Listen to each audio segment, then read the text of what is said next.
안녕하세요. 저는 30대 평범한 직장인입니다.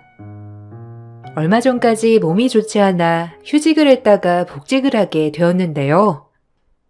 휴직을 하는 동안에 있었던 일들이 생각이 나 여기에 사연을 보내게 되었습니다.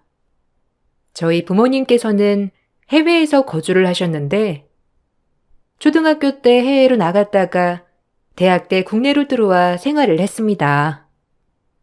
아무래도 해외에 가족들이 있다 보니 홀로 지내면서 외로움도 많이 느꼈었고 사람에 대한 정을 그리워했었는데요.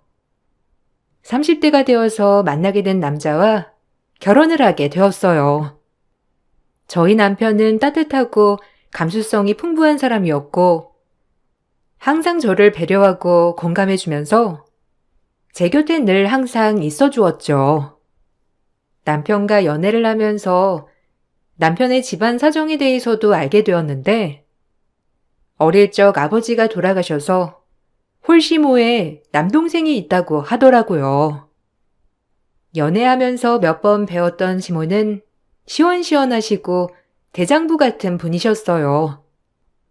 데이트를 하면서 가끔씩 시모가 하시는 음식점에 갔던 적이 있었는데 한 번도 저에게 일을 시키시거나 무언가를 요구하신 적이 없었죠. 그때 당시 알고 지냈던 다른 지인들의 말을 들어보면 아들 여자친구한테도 대수롭지 않게 일을 시키는 사람들도 많다고 했는데 전혀 그런 모습을 보이지 않으셨으니 전 좋은 시어머니시구나 생각을 했었어요. 결혼 전 허락을 받으러 갔을 때에도 홀시모 집에 시집을 와줘서 고맙다고 눈물까지 흘리실 정도였습니다. 유진아, 우리 집에 시집 오겠다고 했더니 정말 내가 너무 미안하고 고맙구나. 한 소리 말로는 결혼식도 우리끼리 작게 하자고 했던데 다 우리 생각해서 결정한 일이니? 친정 부모님께서는 그래도 결혼식 올리는 걸 원하셨을 텐데 아쉽지 않겠어? 그래도 결혼식 올리면서 웨딩드레스도 입어보는 게 여자들이라면 로망 아니겠니? 우리는 괜찮으니까 너희 하고 싶은 대로 하렴. 아니에요, 어머님. 어차피 결혼식 올리려고 해도 저희는 여기에 친척들도 안 계시고 부모님만 오시게 될 텐데 굳이 크게 결혼식 올릴 필요는 없을 것 같아요.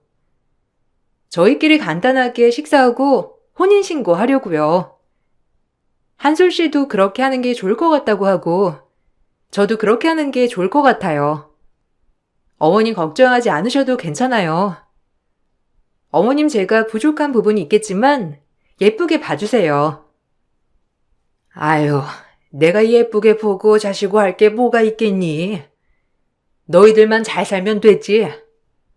솔직히 홀시모라 우리 집에 시집 올 사람이 있을까 나는 내심 걱정했었는데 그래도 이렇게 좋은 며느리가 들어온다고 하니 나는 다른 거 바랄 거 없이 기쁘구나. 신혼집은 어떻게 하기로 했니? 그래도 신혼집 구하는 게 쉽지 않을 텐데 뭐 필요한 게 있으면 언제든지 편하게 말하렴. 괜찮아요, 어머님. 우선 한솔 씨 지금 지내고 있는 곳에서 신혼생활 하기로 했어요.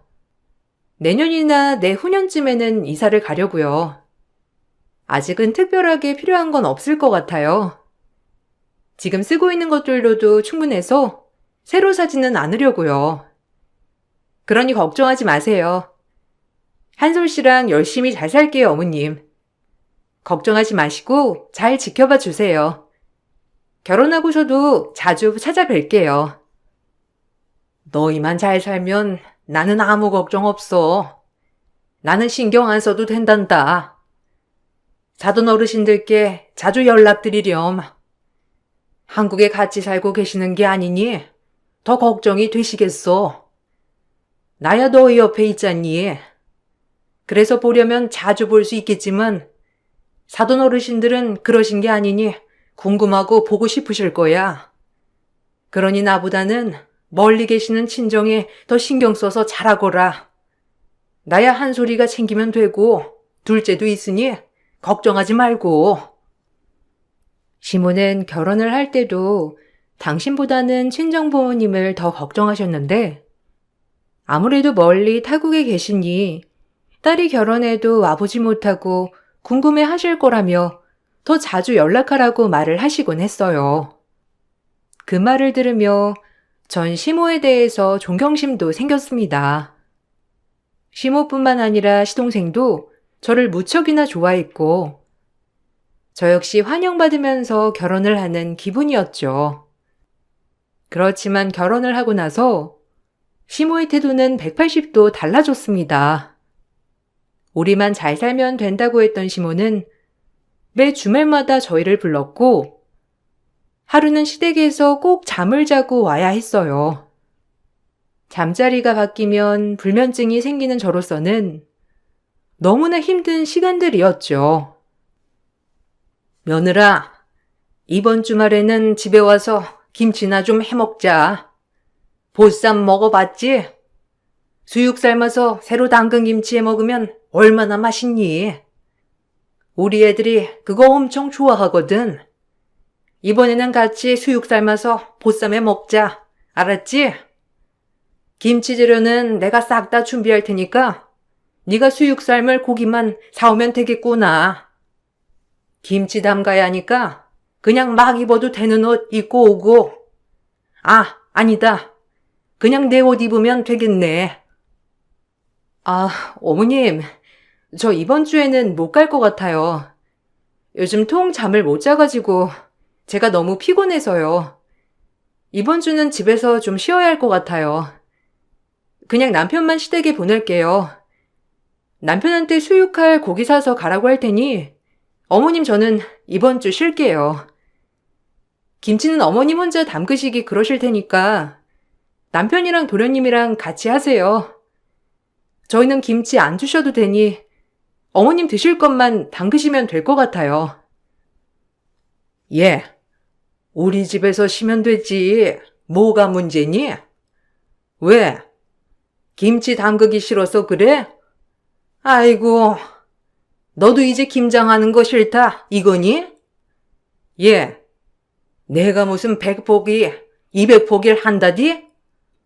그냥 우리끼리 먹을 것만 소박하게 담그겠다고 하는 건데 그럼 김장하는 건 하지 말고 와서 수육 먹고 자고 가. 우리 집에서 놀다가 쉬면 되는 걸. 왜? 이제 우리 집 불편해서 그러니? 그래도 이렇게 자주 봐야 친해지고 편해지는 거야. 네가 자주 안 오니까 불편해서 그런 거지. 어머님, 저희 결혼하고 매주 시댁 가서 자고 오잖아요. 이것보다 더 어떻게 자주 봐요. 사실 저 잠자리가 바뀌면 잠을 못 자서 그래요. 잠 못 자면 일하는데도 지장 있고 피곤해서 아프기도 해서요. 저 말고 남편만 가라고 할 테니까 어머님 남편이랑 같이 김장하시고 수육도 드세요. 병원에서도 면역력 많이 떨어진 것 같다고 푹 쉬라고 해서 저는 이번 주 집에서 좀 쉬어야 할 것 같아요. 아니, 우리 집에 오면 못 쉬는 거니? 너 무슨 말을 그렇게 서운하게 해? 그냥 집에 와서 아무것도 안 하고 앉아 있으라니까. 내가 김장하라고 시키는 것도 아니고 가만히 있으라고 하는데도 못 오겠다고 하는 거야? 너 정말 너무한 거 아니니? 내가 이렇게 노력하면서 친해지려고 하면 너도 그만큼 노력해야 하는 거지. 아무튼 알겠다. 그냥 너는 오지 말거라. 결혼하고 나서 매주 시모는 이런저런 핑계로 저희를 불렀어요. 처음에는 시모가 친해지려고 많이 노력하는 것 같아서 저도 매주 시댁에 갔지만 가서도 쉬지 못하고 계속 이것저것 도와드리다 보니 제 몸은 일주일 내내 일을 하게 되면서 피로가 쌓이게 되었죠. 결국 몇 달 동안 매주 시댁에 가면서 한 번을 쉬지 못하자 탈이 났어요. 시모에게 가지 못하겠다고 말을 하자 시모는 무척이나 서운해하셨고 그 뒤로 저와 남편의 전화조차 받으시지 않으셨죠. 머리를 싸매고 누웠다는 도련님의 전화에 저와 남편은 결국 시댁이 가게 되었고 이런 일들이 반복해 일어나게 되었습니다. 남편의 말에도 시모는 그러겠다며 하다가도 주말이 다가올 때면 이런저런 일로 저희를 불러내곤 하셨고 그러면서 저와 남편은 시댁에 매주 가는 걸로 다투게 되었습니다. 어머님, 정말 너무하신 거 아니야? 내가 아예 안 가겠다고 하는 것도 아니고 매주 시댁에 가는 게 힘들다고 한 건데 그렇게 말씀드릴 때마다 서운하신다면서 전화도 안 받으시고 울면서 누워 계시니 도련님이고 당신이고 발만 동동 구르고 있고 난 죄책감 들어서 못 살겠어. 언제까지 이렇게 가야 하는 건데? 나도 일주일 내내 일해서 피곤한데 주말까지 쉬지 못하고 밖에 있으니 너무 피곤해 죽겠어. 잠도 제대로 못 자고 있는 거 당신도 알잖아. 알아. 미안해. 근데 엄마가 좀 우울증이 있으신가 봐. 괜찮으실 줄 알았는데 막상 내가 결혼하고 보니까 생각보다 많이 힘들어 하셔. 나도 걱정이야. 엄마한테 나도 여러 번 말을 했거든. 엄마도 머리로는 이해를 하시는데 그래도 주말마다 보고 싶으신가 봐. 당신도 결혼했으니까 가족이라 생각하셔서 그러는 거야. 조금만 더 참아주면 안 될까? 이것도 다 한때야. 좀 지나면 엄마 일도 하시고 그러시느라 우리 신경도 안 써. 얼마나 참아야 하는데? 그럼 나는 계속 이렇게 잠도 못 자고 피곤한 상태로 생활해야 돼? 가서 솔직히 편히 쉬는 것도 아니고 가게 음식 준비하는 거 곁에서 도와드려야 하고 내가 조금이라도 앉아 있으려고 하면 자꾸 부르시잖아. 거기다가 방에 들어가서 누워있으라고 해도 자꾸 부르시고 나 쉬게 해주신다고 하시면서도 결국에는 못 쉬고 내가 다 도와드려야 하고 근데 당신은 또 방에 들어가서 누워있고 낮잠 자고 이게 뭐 하는 거야? 엄마가 내가 힘든 일 한다고 생각하셔서 그래. 당신은 그래도 앉아서 사무 업무 보는 거지만 나는 현장에서 일하는 거라서 엄마가 더 힘들다 생각하시나 봐. 거기다가 당신 우리 집에서 잠 제대로 못 자는 것도 자주 안 와서 그렇다고 생각하셔가지고 더 그러시는 거야. 미안한데 조금만 이해해줘. 엄마가 옛날 사람이라서 조금 고지식한 면이 있어. 나랑 동생이 많이 노력하고 있으니까 당신이 조금만 더 참아줘. 아, 우리 엄마 아빠도 옛날 분이셔. 나이로 따지면 우리 아빠가 어머님보다 더 나이가 많으신데 그렇게 생각하시는 거 한 번도 본 적 없는데 무슨 소리야. 어쨌든 나 좀 쉬어야 할 것 같아. 잠도 제대로 못 자고 있고 힘들어. 어머님이 부르시면 매번 갈 수 없어. 일주일에 한 번씩 매주마다 가다가는 내가 죽겠어. 당신 혼자만 가던지 그렇게 해. 나는 가끔씩만 갈게.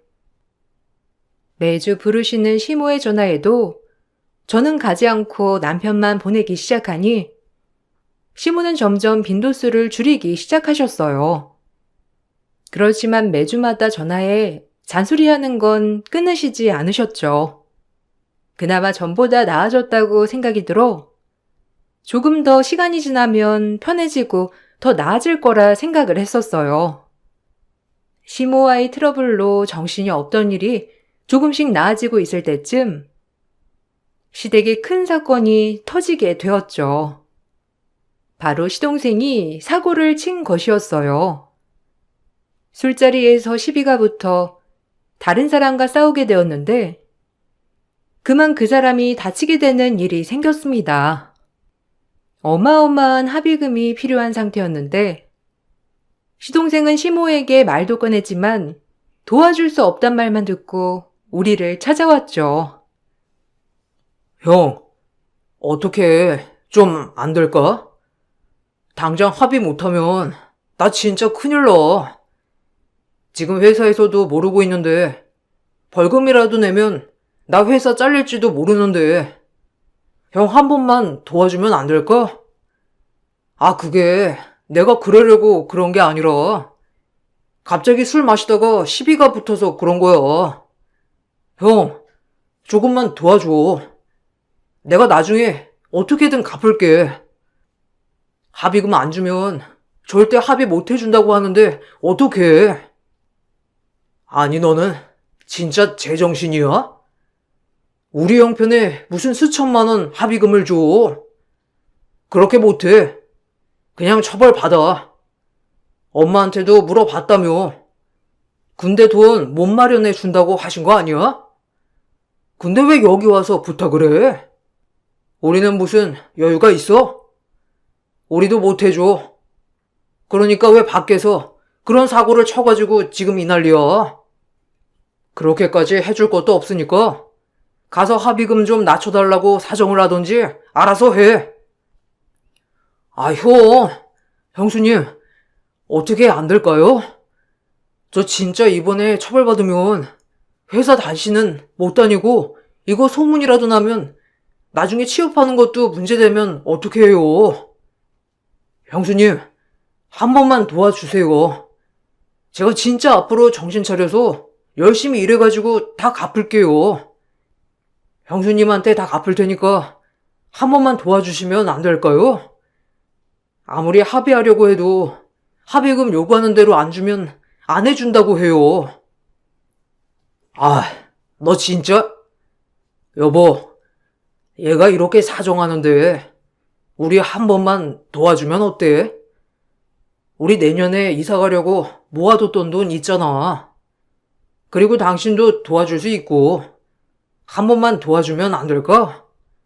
내가 앞으로 돈 갚는 건 꼬박꼬박 받을게. 그러니까 한 번만 도와주자. 얘 진짜 이번에 처벌받으면 정말 회사 다니는 것도 어렵고 나중에 힘들어질 수도 있어. 내가 보기에도 힘들 것 같은데 한 번만 도와주자. 뭐? 그 돈을 지금 깨자고? 우리 내년에 이사 가려고 모아둔 거잖아. 그거 그냥 깨버리면 내년에 필요한 것도 못 사고. 꼭 그렇게 해야 돼? 당신은 따로 모아둔 거 없어? 난 그 돈 깨고 싶지 않은데. 도련님은 모아둔 돈은 없으신 거예요? 저희가 무작정 도와드릴 순 없어요. 어머님이랑 남편이랑 저랑 도련님이랑 다 같이 모아서 해결해야죠. 형수님, 저희 집 사정 아시잖아요. 저도 그렇고 엄마도 그렇고 다 생활비에 쓰느라고 따로 모아둔 돈도 없고. 형 말 들어보니 그래도 형수님께서 도와줄 수 있을 것 같다고 했는데. 형수님, 제가 앞으로 버는 돈 진짜 일부라도 떼서 형수님께 보내드릴게요. 한 번만 도와주세요. 엄마나 형이나 도와주고 싶어도 다 못 도와주고 있는데 형수님 한 번만 도와주시면 제가 나중에 배로 갚을게요. 그래, 얘가 이렇게까지 말하는데 한 번만 도와주자. 당신 내일 통장 그거 해지해서 보내줘. 내일까지 합의 안 하면 검찰로 넘어간다고 하니까 합의 빨리 해야 돼. 들어보니 그쪽에서도 합의금만 주면 마무리하겠다고 하는데 내가 더 잘할게. 내가 투잡이라도 띄워가지고 돈 메꿀 테니까 한 번만 도와주자. 시동생은 합의금을 마련하기 위해서 집으로 찾아왔지만 들리는 뉘앙스로는 이미 저에게 돈이 있다는 걸 알고 온 듯 싶었어요. 그때 당시는 찝찝하긴 했지만 그래도 급한 상황이라 시동생 합의금을 보태줄 수밖에 없었습니다. 다음에 원래 이사를 가서 가구나 가전을 사려고 모아두었던 돈이었는데 홀랑 합의금으로 써버렸죠. 그 이후 남편은 시동생에게 매달 꼬박꼬박 돈을 받아주겠다고 했지만 한 번도 돈을 받지 못했어요. 남편 말로는 시동생 월급이 많지 않아서 그렇다고 했지만 제가 보기에는 매일 술 마시러 나가고 비싼 물건들을 사는 시동생에게 말도 못 꺼내는 듯 싶었죠. 이런저런 스트레스들이 쌓여가면서 저는 결혼 1년 만에 심한 스트레스로 몸이 아프게 되었고 다니던 회사를 휴직하게 되었어요. 그런데 휴직을 하고 나니 시모는 매일 전화와 식당 일을 도우라며 강요하기도 했습니다. 오늘은 몸이 좀 어떠니? 그래도 그렇게 몸이 안 좋을 때는 집에서 누워있는 것보다는 밖에 나와서 몸을 좀 움직여야 건강해지는 거야. 네가 하도 운동도 안 하고 집에만 누워있으니까 몸이 나빠지는 거지. 오늘 식당에 와서 일 좀 해라. 와서 할 일 그렇게 많진 않으니까 운동한다 생각하고 와서 일 좀 해. 그래야 네 남편도 맘 편히 밖에서 일할 거 아니니? 네가 집에서 누워있으면 한솔이가 마음이 편하겠어? 어머님, 저도 가서 도와드리고 싶은데 제가 정말 몸이 안 좋아요. 병원에서도 당분간 운동도 하지 말고 푹 쉬어야 한다고 했는데 어떻게 가서 일을 도와드려요. 다음에 몸 정말 좋아지면 가서 도와드릴게요. 근데 지금은 갈 수가 없어요. 남편도 제가 밖에서 일한다고 하면 좋아하지 않을 거예요. 밖에 나갔다가 몸이 더 안 좋아질 수 있으니 집에서 쉬는 게 나을 것 같아요. 어머님 말씀 어떤 뜻인지 충분히 알지만 지금은 밖에 가는 게 무리인 것 같아요. 무리가 어디 있니? 그냥 네 생각이 그러니까 그런 거지. 솔직히 아픈 것도 정신력으로 버텨야 이길 수 있는 거야. 네가 정신력이 약하니까 자꾸만 집에 가서 눕고 싶고 쉬고 싶고 그런 거 아니겠니? 그러지 말고 아프더라도 밖에 나와서 움직여. 밖에서 힘들게 운동하라는 게 아니라 가게 나와서 서빙도 하고 그러다 보면 자연스럽게 운동도 되고 몸이 나아지는 거야. 어머님, 제 상태가 그렇게 좋은 게 아니에요. 가서 도움도 안 되고 솔직히 일도 지금 하나도 못해요, 어머님. 걱정하시는 건 감사하지만 나중에 좋아지면 갈게요. 그리고 집에서도 계속 누워있는 게 아니라 집안일도 계속해야 하고 휴직하고 있어도 일은 어느 정도 마무리해야 해서 집에서 마무리하고 있어요. 저도 운동도 하고 싶고 그런데 몸이 맘 같지 않아서 안 될 것 같아요. 아휴, 넌 네 남편 걱정도 안 하니? 네가 아프다고 그렇게 골골대니까 우리 아들이 얼마나 속상하겠어? 그리고 아들 혼자 벌어서 살림 꾸리려고 하면 걔가 얼마나 힘들겠니? 그래도 네가 밖에 나와서 조금이라도 일하면 돈도 벌 수 있고 좋지 않아? 내가 너 공짜로 부리겠다는 것도 아니고 다 돈 주겠다잖니. 휴직을 하고 난 후 시모는 마치 저를 남편 돈을 흥청망청 쓰는 사람으로 취급을 했고 몸이 아프다고 했음에도 밖에 나가서 아르바이트라도 했으면 좋겠다며 말을 하시기도 했죠. 매일 시모의 가게를 도우라고 연락이 오니 전 계속해서 스트레스를 받게 되었어요. 남편에게 중재를 요구했지만 남편은 시모가 안타까워서 그런 거라며 중재할 생각도 하지 않았고 거기다가 남편 역시 시모의 의견에 동조하는 듯 했어요. 당신 어머님이 자꾸 나한테 가게 나와서 일하라고 한 거 알고 있어? 나 지금 몸 상태 좋은 것도 아닌데 매번 나와서 일하라고 하시니 정말 답답해. 나 지금 밖에서 일할 상황도 아니고 몸 상태도 나빠질 수 있다는 거 당신도 알잖아. 근데 그거 알면서도 왜 아무 중재도 안 해주는 거야? 내가 저번에 어머님한테 내 상태 제대로 말해달라고 하지 않았어? 근데 어머님은 왜 매일 전화 와서 가게를 도우라고 하시는 건데? 말했어. 근데 말해도 엄마 입장에서는 그냥 참을 수 있다고 생각하시는 거지. 그리고 엄마 입장도 이해 좀 해줘. 솔직히 당신은 일 안 하고 집에만 있고 나는 밖에서 일만 하고 있고 그러면 엄마 입장에서는 조금 얄미울 수도 있잖아. 당신 아프다면서 집안일 제대로 하는 것도 아니고 내가 집에 와서 알아서 밥 차려 먹고 그러면 엄마가 그거 알고서는 더 뭐라고 하시는 거지. 아니, 내가 집안일을 안 해? 나 열 39도 오르고 나서도 청소며 빨래며 다 했는데도 내가 아무것도 안 했다고 하는 거야? 도대체 왜 그렇게 말을 했던 건데? 설마 당신도 어머님이랑 똑같이 일할 수 있는데도 불구하고 못한다고 생각을 하는 거야? 아, 당신 내가 왜 아픈지도 알고 있잖아.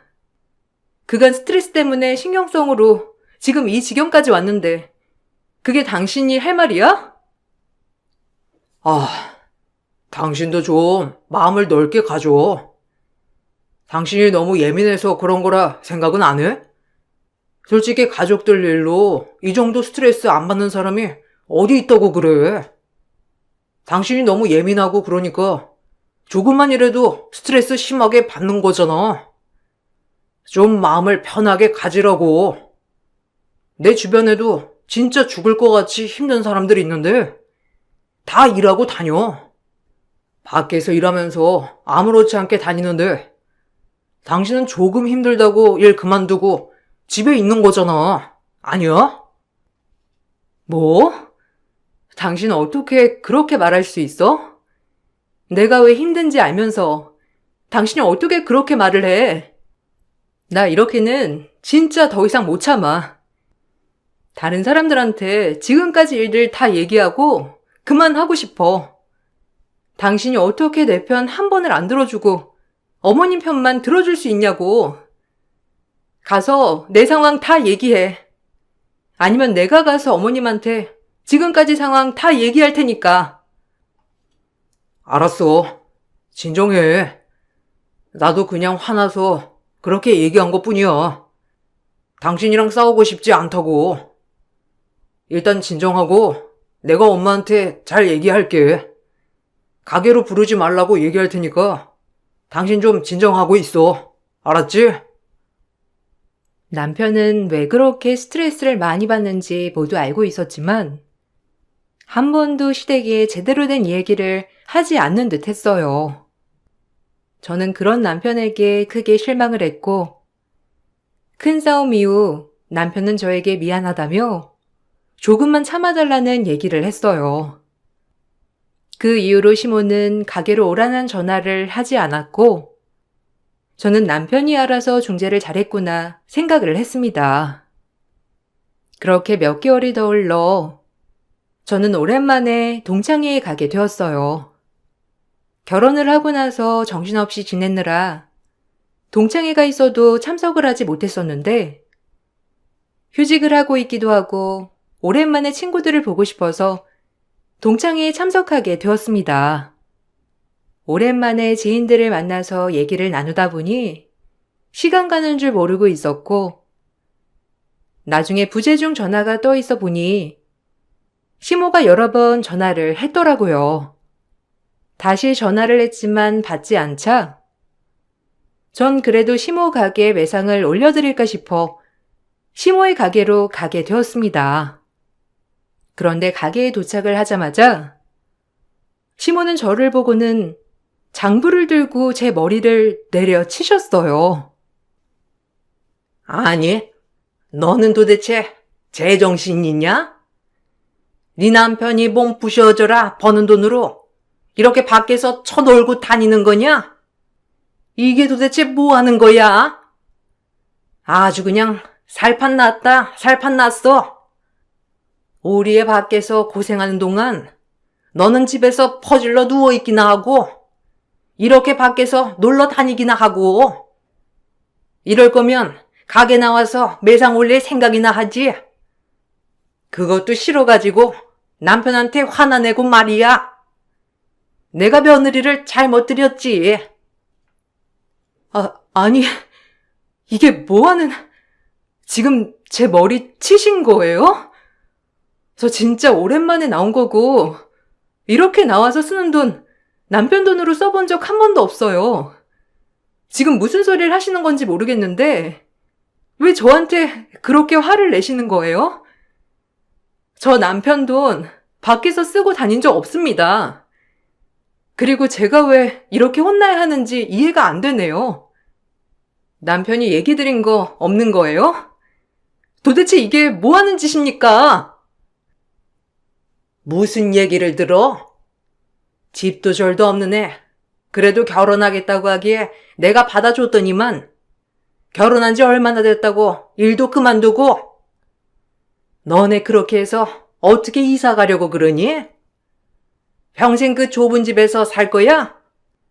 그러다가 돈 없으면 나한테 돈 달라고 할 거니? 남편이 밖에서 뼈 빠지기 일하면 네가 그걸 보고서는 열심히 내조할 생각을 해야지. 도대체 너는 뭐 하는 거야? 아니, 사장님, 지금 뭐 하시는 거예요? 유진아, 너희 시어머니이신 거야? 아니, 사장님, 여기 건물 유진이 어머니 건물이잖아요. 여기 월세 다 유진이가 관리하고 있을 건데 왜 아무것도 안 가지고 왔다고 하시는 거예요? 유진아, 이게 뭐야? 너 그래서 스트레스 받아서 일 그만둔 거였어? 이런 것 때문에 스트레스 받아서 일 그만둔 거였냐고. 지금 무슨 헛소리를 하시는 거예요? 여기 건물주 외국에 살아서 얼굴 한번 본 적도 없는데.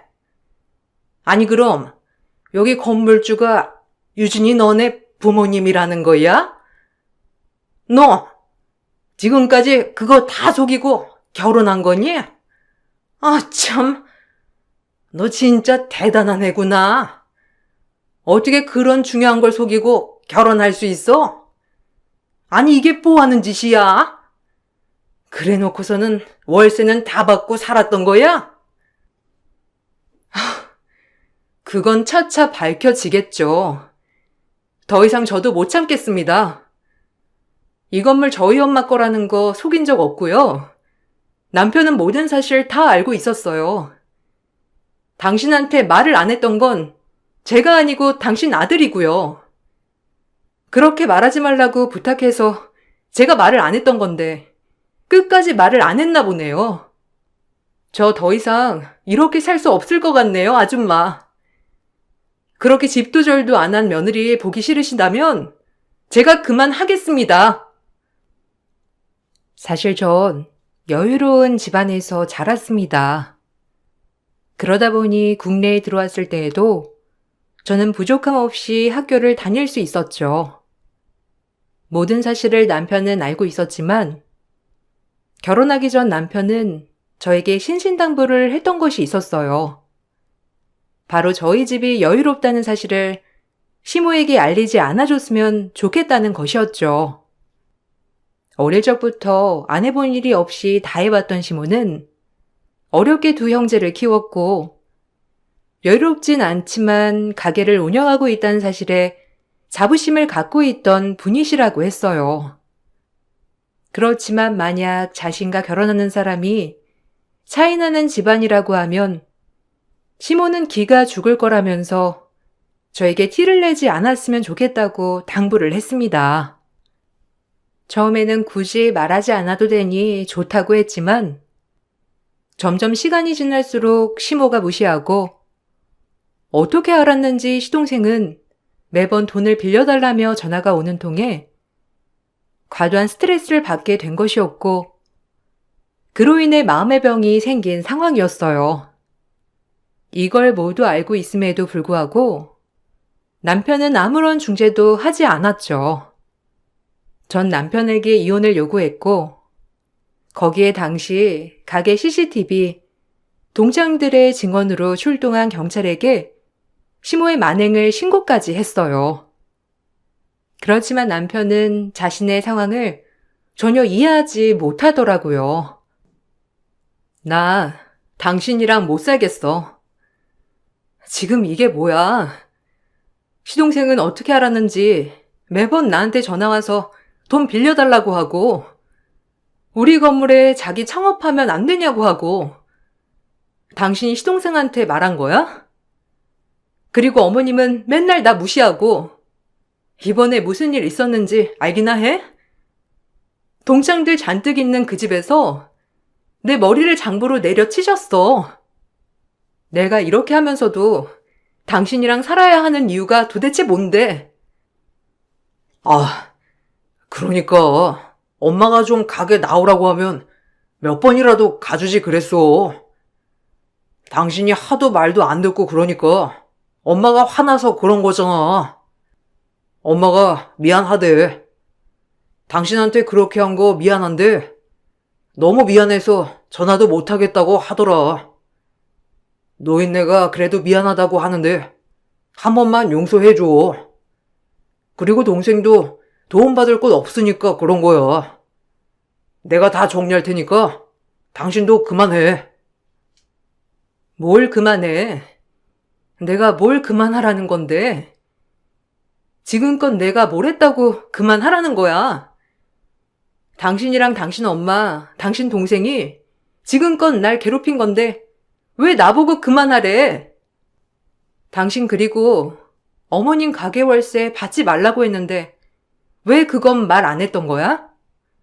내가 그때 내 상황 다 말하라고 한 거 잊었어?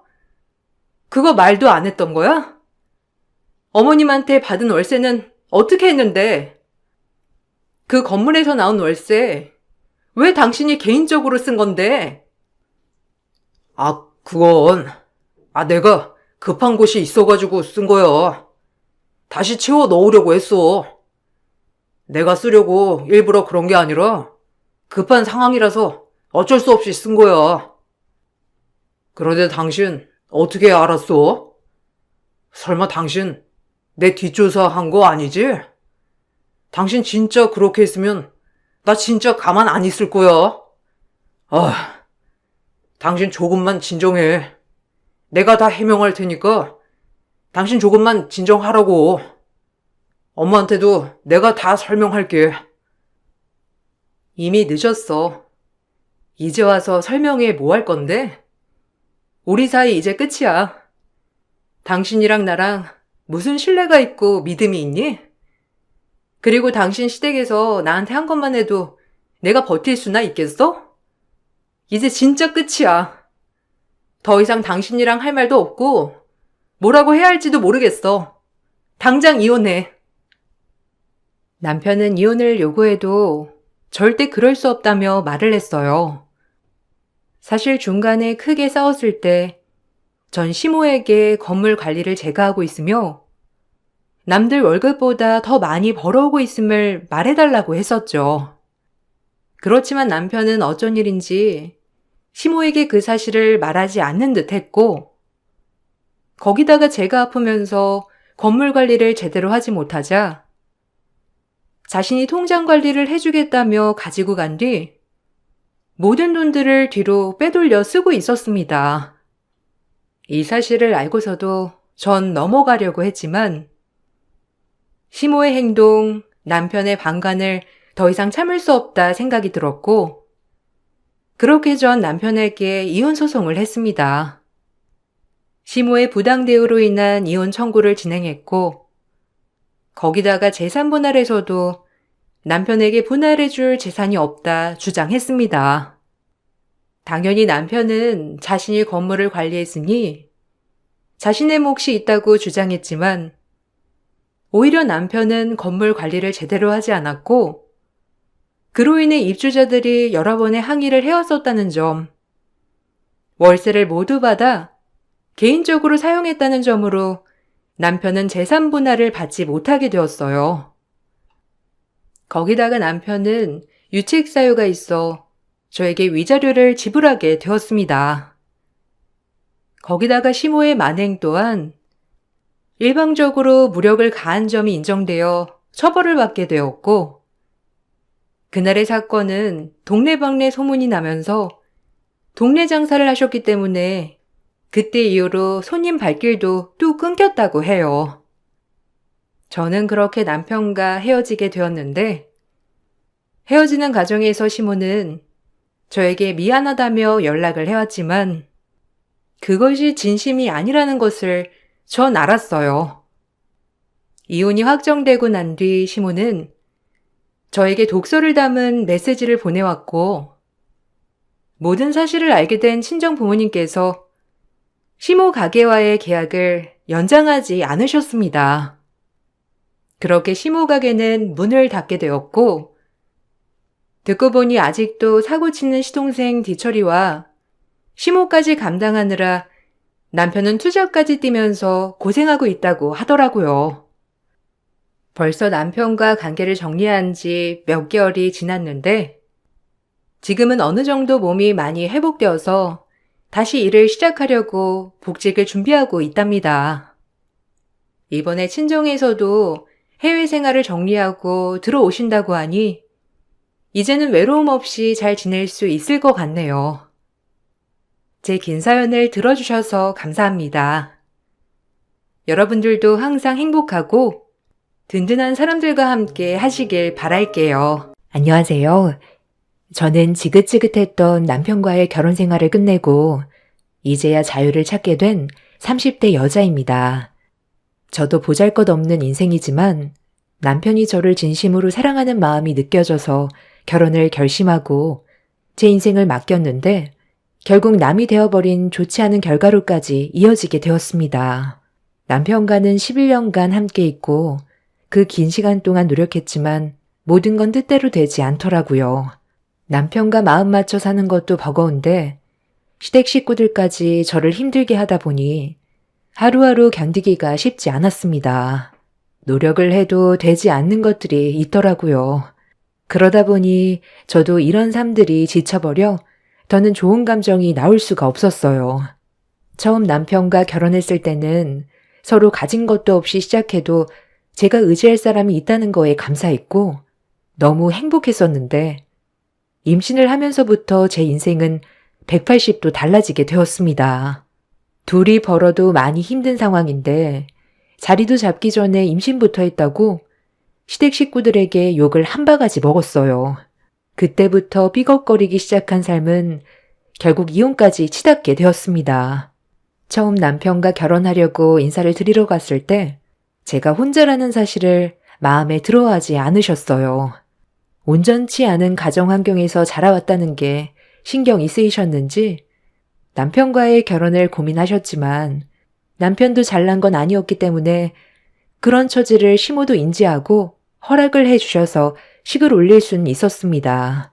부족한 게 많아도 서로 사랑하니까 좋은 마음으로 받아주실 줄 알았지만 그건 오롯이 제 생각이었고 결혼 생활이 이렇게까지 힘든 줄은 몰랐습니다.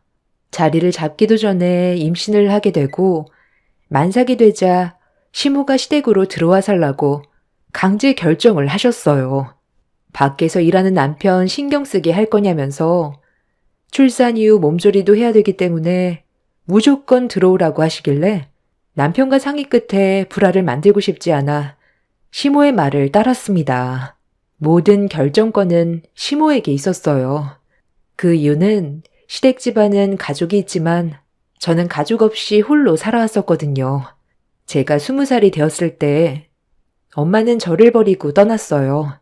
아빠가 돌아가신 지 3년 만에 엄마는 다른 남자를 만나 따로 살림을 차렸습니다. 저희 가족은 워낙 가난했던 삶이었기 때문에 아무리 발버둥을 쳐도 가난에서 벗어날 수가 없었어요. 엄마도 그런 삶이 많이 힘들었는지 항상 아빠에게 불만을 털어놨었죠. 그런 모습들을 지켜봐오던 저도 많이 힘들었지만 아빠가 돌아가신 이후 저를 버리고 떠나셨을 땐 모든 걸 다 잃어버린 느낌이었습니다. 엄마와 함께 살던 집도 처분이 된 상태였고 봉투에 500만 원 넣어두시곤 짧은 말 한마디 적혀 있었어요. 이 세상에 엄마는 원래 없는 존재였던 것처럼 살라며 저와 함께한 기억들 전부를 잊어버리겠다면서 뒤도 안 돌아보고 도망을 쳤어요. 그 순간 버림받았다는 거에 너무 큰 충격을 받았고 더 이상 살고 싶은 마음도 없었는데 아빠와 함께 찍은 사진 한 장이 눈에 들어왔어요. 행복했던 그런 기억들이 스쳐 지나가면서 아빠가 저를 보며 웃고 있는 모습이 꼭 살아야 된다고 얘기하는 것 같은 느낌이 들었습니다. 그래서 이대로 생을 마감하기에는 너무 억울하고 분해서 열심히 앞만 보며 살아왔던 거고, 그런 삶을 살아오면서 남편을 만나게 된 거였죠. 가족에 대한 그리움을 시댁 식구들이 채워줄 수 있을 거라고 생각했는데 그것도 아니었어요. 제 생각과는 전혀 다른 결혼 생활이었지만 그래도 가족이 없는 것보단 있는 게 의지할 곳이 있다는 거에 감사하며 살아왔습니다. 엄마한테 버려진 거에 비하면 버틸만 했었는데 세월이 지나면서 제 마음에도 점점 병이 들었었나 봐요. 출산 이후 시댁에서 몸조리 받을 때부터 시작해 현재까지 11년의 시댁 생활을 하는 동안 몸도 마음도 지쳐버린 것 같았습니다. 언제부터인가 시모가 무슨 말을 해도 귀에 들어오지가 않더라고요. 무기력해진 제 자신을 보고 있을 때면 한계라는 걸 느낄 수가 있었습니다. 얘, 너 무슨 생각을 그리 하는 거야? 고기가 다 타고 있잖아. 음식 하다 말고 왜 멍하니 서 있는 거야? 내가 잔소리 좀 했다고 지금 반항하는 거니? 아유, 이리 나와봐라. 하기 싫으면 말을 하던지. 비싼 소고기 전부 다 태워 먹었잖니. 뭐 하나 시켜도 똑 부러지게 하는 게 없어. 가정부였던 너희 엄마가 오죽 답답했으면 너를 버리고 떠났겠어?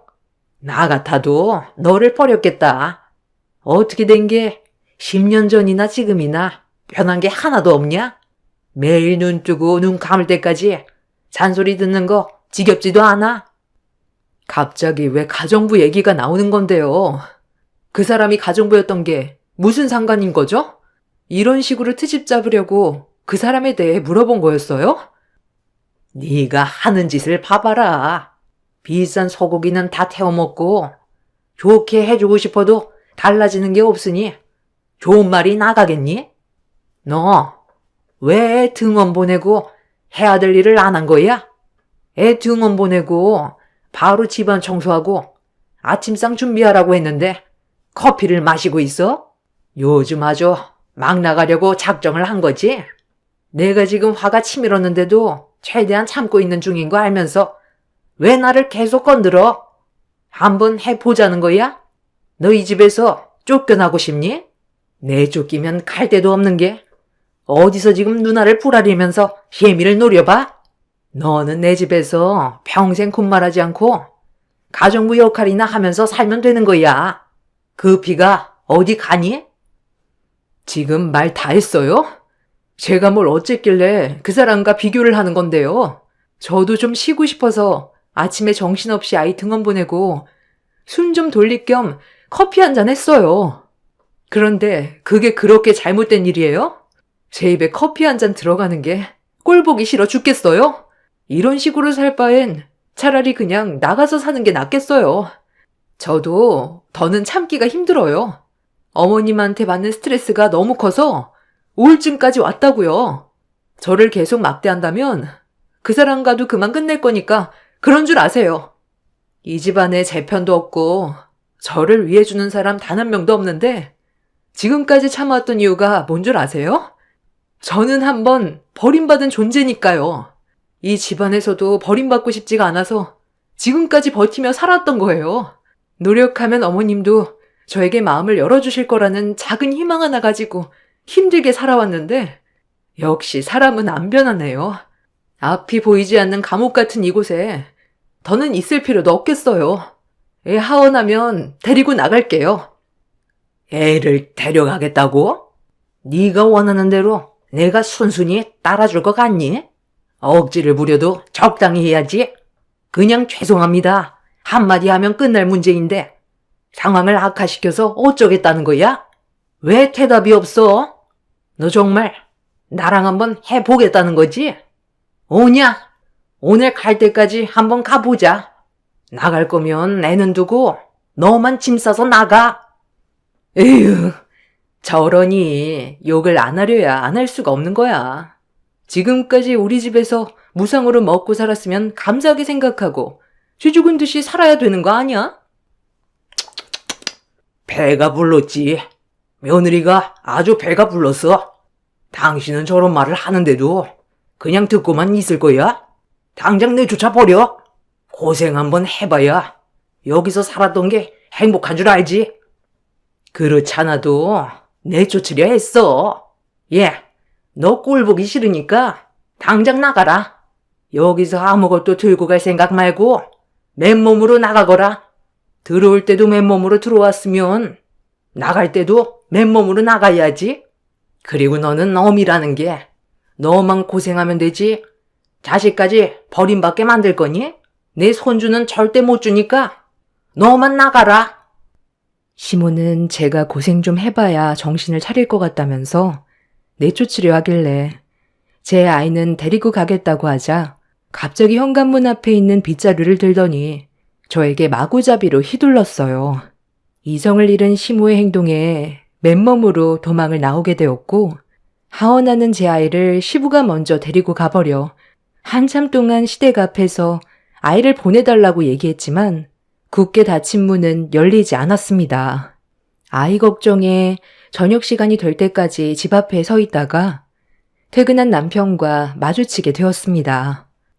잘하는 짓이다. 네가 이러니까 욕을 먹는 거야. 왜 쓸데없는 일을 키워서 상황을 안 좋게 만들어? 우리 어머니가 당신 얼굴 평생 보고 싶지 않다고 하셨어. 나도 이런 삶이 이젠 지친다. 언제까지 뒤에서 이런 관계를 지켜봐야 되는 거야? 그동안 할 만큼 했다고 생각해. 어차피 오래 지속되지 못할 거라는 거 알고 있었잖아. 애는 우리가 키울게. 가뜩이나 없는 형편인데 냉전 한 푼 없는 당신이 애를 데리고 가서 뭐 어떻게 살려고? 당장 집 하나 구하는 것도 힘들잖아. 나랑 이혼하고 위자료 얼마나 받을 수 있을 것 같은데? 원룸 하나 겨우 받을 수 있을 정도밖에 못 받을걸? 우리 집안 빚 갚는데 돈 다 나가고 모아둔 재산도 없는데 당신한테 줄 위자료가 어디 있겠어? 지금까지 데리고 살아준 거 돈으로 환산하면 그게 위자료 포함된 거나 마찬가지인 거야. 쓸데없이 애까지 힘들게 하지 말고 당신이 그렇게 원하는 자유 찾아가.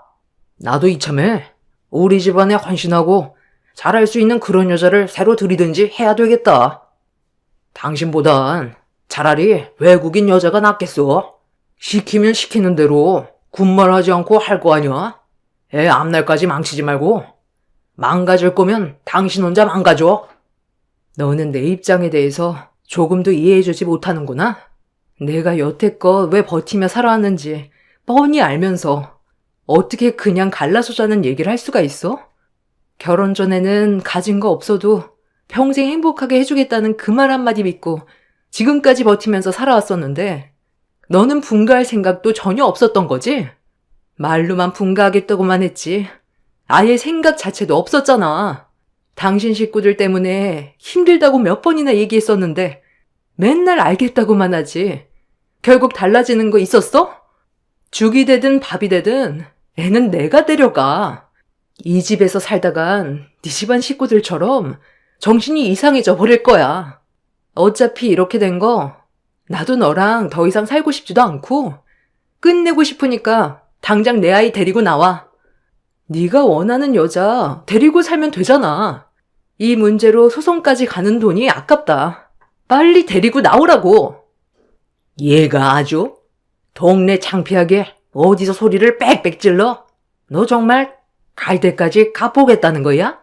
그냥 숙이고 들어오면 끝인 건데 왜 일을 계속 키우는 건데? 당신들 집안과 더 이상 엮이고 싶지 않아. 지긋지긋하다고. 나는 당신들 집안에 평생 헌신하려고 들어온 거 아니야.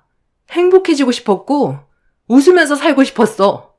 맨날 아침에 눈 떠서 눈 감을 때까지 기가 따가울 정도로 안 좋은 말들을 듣는 게 정신적으로 얼마나 힘든 줄 알아? 저리 비켜. 한 번만 더 내 몸에 손대면 그땐 그냥 여기서 다 죽는 거야. 내 배 아파서 낳은 내 아이는 내가 데려가. 내일 이혼 서류에 도장 찍으러 갈 거니까 그런 줄 알아. 어른들의 싸움에 울고 있는 제 아이를 데리고 지긋지긋했던 시댁에서 나와 제 마음을 털어놓을 수 있었던 지인에게 찾아가 도움을 요청했습니다. 오갈 데가 없다는 현실에 저를 버리고 간 엄마가 원망스럽기도 했지만 그런 생각을 해봤자 제 삶이 달라지는 것도 아니었기 때문에 앞으로 제 아이와 함께 어떻게 살아갈지 많은 고민을 했어요. 이혼하고 받은 위자료로 둘이서 살 수 있는 작은 원룸 하나 구해 할 수 있는 일이면 닥치지 않고 열심히 해서 보란 듯이 잘 살고 싶었습니다.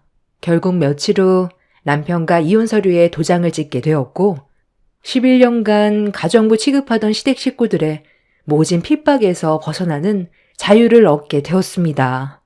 이혼하는데 시댁 식구들이 한꺼번에 몰려와 마지막 기회라며 깊게 생각하라고 결정하라면서 제가 확고하게 움직이니 많이 당황스러워했지만 이미 제 마음은 완전히 떠난 상태였습니다.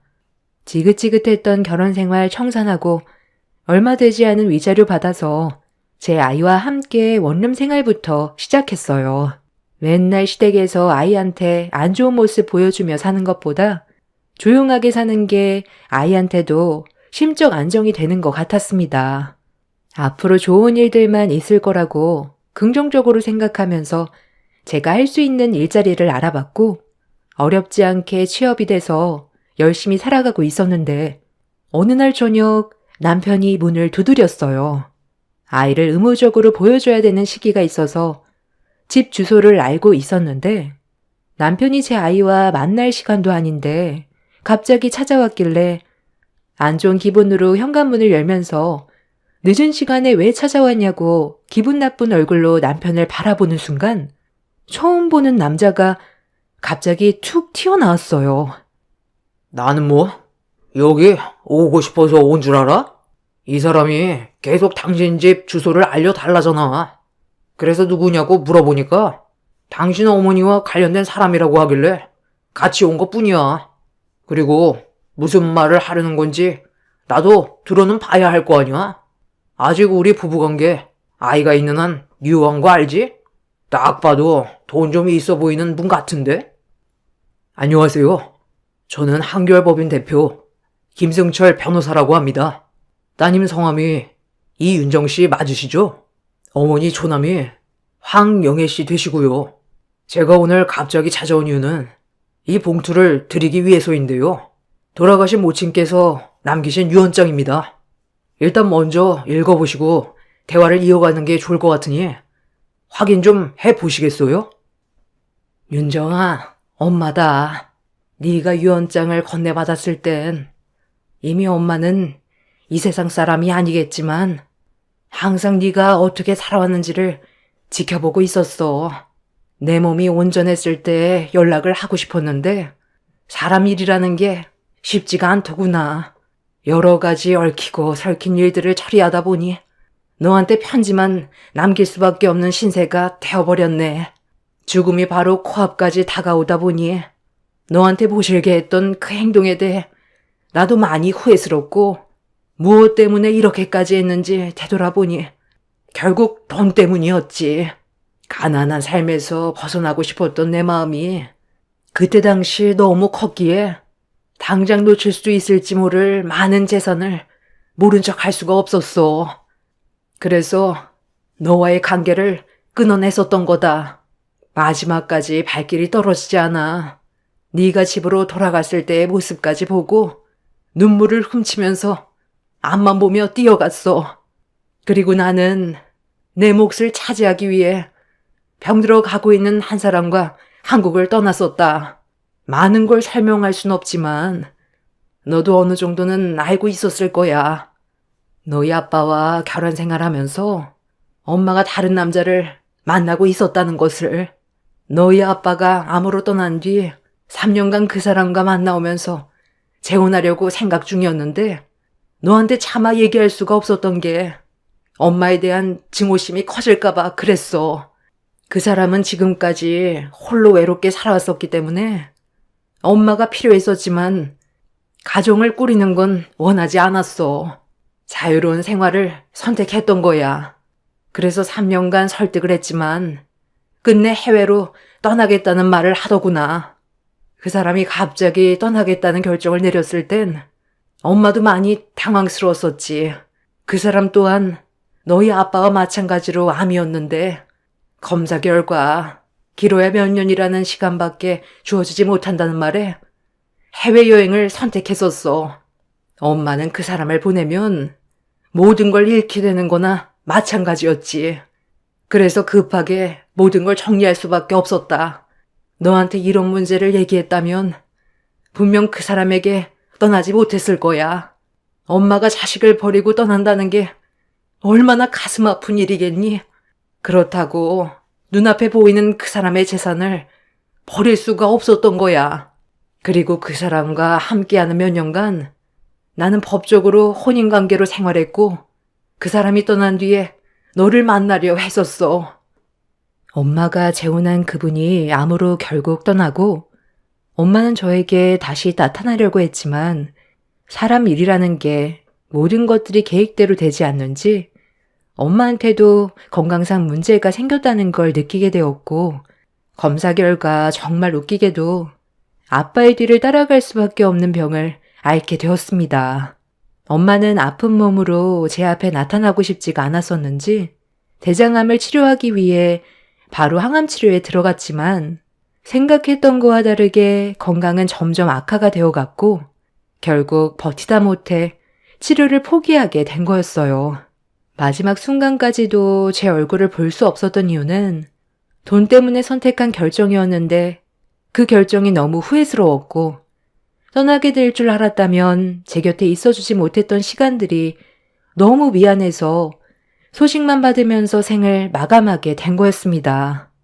엄마의 계획은 돈이 많았던 그 사람과 마지막 순간까지 모든 걸 함께 해준 뒤 남겨진 재산으로 저와 행복하게 살고 싶었던 계획을 가지고 있는 것 같아 보였지만 모든 건 뜻대로 되지 않았던 거였죠. 엄마는 저를 떠날 때부터 생을 마감할 때까지 저만 생각했었다는 말을 끝으로 변호사분에게 모든 내용을 전달했다면서 엄마의 재산이 저에게 넘어갈 거라는 말과 미안하고 앞으로 제 아이와 행복하게 살아가라며 사랑했다는 말로 엄마의 편지가 마무리되었습니다. 장문의 편지를 읽어내려간 저는 눈물을 쏟아냈는데 주저앉으면서 바닥에 떨어뜨린 엄마의 편지를 남편이 주워들어 읽더니 제 앞에 서 있는 변호사에게 재산의 금액이 얼마냐고 물어봤어요. 변호사분은 이혼한 관계인 상황에서 개인 재산을 알려줄 수 없다며 입을 닫았고 저와 방에서 따로 대화를 하자면서 주저앉아 있는 저를 일으켜 세워주었습니다. 잠깐만요. 다들 그만 숨어있고 빨리 나와. 지금 난리 났다니까. 내가 뭐라고 그랬어? 이 변호사 양반이 찾아올 때부터 뭔가 있을 것 같다고 했지? 뭔데? 뭔데 그래? 나도 좀 이상스럽다 했었는데 돈과 관련된 문제니? 제가 갑자기 변호사랑 만날 일이 뭐가 있어? 그 편지 이리 좀 내놔봐라. 얼마인지는 나도 모르지. 개인 재산이라고 알려주지 않는데 엄청난가 봐. 이 사람 어머니가 돈 때문에 버리기까지 했는데 그럼 그 돈이 얼만큼 컸길래 그런 결정을 단호하게 내리겠어? 돈 쫓아가다가 생을 마감했다잖아. 그래서 그 돈이 지금 이 사람 앞으로 전부 옮겨질 건가 봐. 우리 재결합 아직 가능한 거지? 당신이랑 내가 그동안 왜 삶이 힘들었어? 없는 형편에서 먹고 살려고 하다 보니 가난에 찌들어 그런 거였잖아. 그런데 그 돈 받으면 우리 행복하게 살 수 있어. 이 내용이 정말 사실이니? 아니 어떻게 너를 버리고 돈을 택했다는 게 믿어지지가 않지만 네 애미도 오죽 힘들었으면 그런 결정을 했겠어? 그래서 이제 어떻게 할 거야? 일단 빨리 재산부터 전부 받아놓고 다시 얘기하자. 우리 며느리가 이제야 사랑고시를 하려나 보네. 그동안 무상으로 먹여주고 채워준 보람이 이제야 성과를 보는구만. 여보, 우리도 이제 사람답게 살 수 있겠어. 앞으로 고생 끝, 행복 시작이야. 며느라, 오늘 먹고 싶은 거 말만 해라. 아직 뭐가 어떻게 돌아가고 있는 건지도 파악도 안 됐고 우리 엄마 장례도 못 치러드렸는데 앞으로 잘 살아보자고? 저 지긋지긋한 놈이랑 이혼 서류에 도장 찍었고 법적으로 완전한 남이 됐는데 내가 왜 너희 집에 다시 기어 들어가? 당장 내 집에서 나가. 한 번만 더 발을 들이면 주거 침입죄로 신고할 줄 알아. 아유, 며느라. 그때는 서로 감정이 너무 안 좋아지다 보니까 그랬던 거지. 나는 너를 다시 받아줄 생각이었다. 시애미가 오죽했으면 그랬겠니? 다 잘 살자고 그런 거지. 내가 분명 얘기했을 텐데 한 번만 더 들어오면 그땐 주거 침입죄로 신고하겠다고. 내 허락 없이 들어왔으니 이건 정당방위지. 전시댁 식구들은 저와 더 이상 아무 연관도 없는 남인데 저희 엄마가 떠나고 남긴 재산이 많다는 이유로 저에게 다시 접근하려 들었어요. 막무가내로 집안으로 들어오려 하길래 몇 번이나 경고를 했지만 이미 그 인간들은 돈 때문에 얼굴에 철판 깔고 막무가내로 들이닥쳤습니다. 결국 더 이상 참지 못한 저는 그 인간들을 향해 찬물을 한 바가지 부어버렸고 그 자리에서 경찰서에 주거 침입죄로 신고를 넣었습니다. 그 인간들은 제가 너무 흥분한 것 같다면서 어느 정도 진정이 되고 난 이후 다시 얘기하자며 더 이상 제 심기를 건들지 않았습니다. 그렇게 한바탕 뒤집고 난 이후 변호사와 다시 한참 동안 대화를 나눴고 저는 안치실에 안치되어 있는 엄마의 장례를 치러 드렸습니다.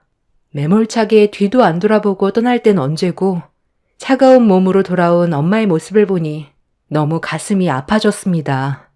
그동안 보고 싶어도 죄책감 때문에 저를 볼 수 없었던 엄마가 얼마나 힘들었으면 핏기가 하나도 없이 얼굴에는 그늘진 모습이었어요.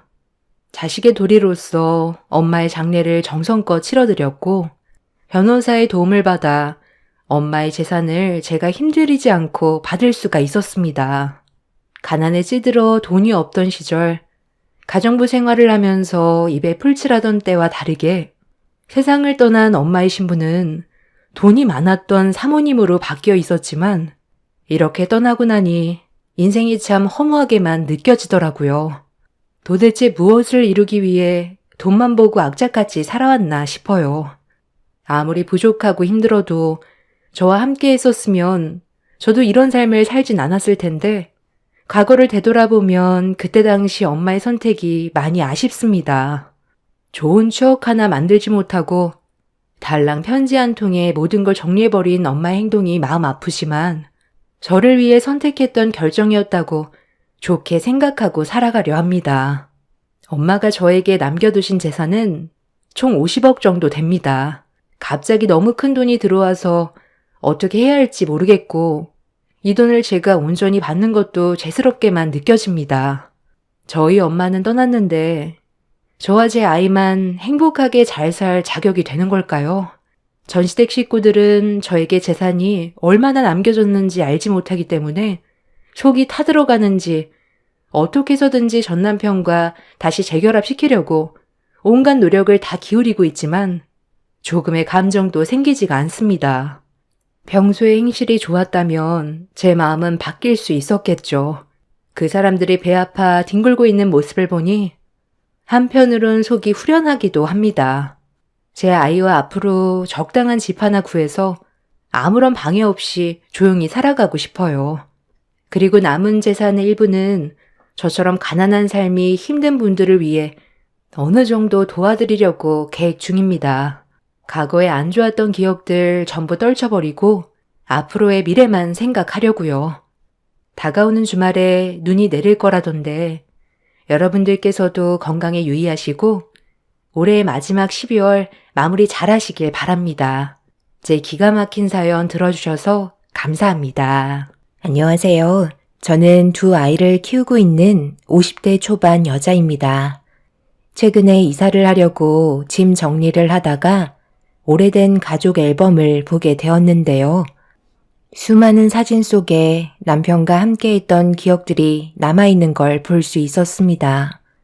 불과 작년까지만 해도 제 기억 속에 남아있던 남편은 세상 따뜻하고 가정을 우선시했던 사람이었는데 치맛바람이 이렇게까지 무서울 줄 몰랐네요.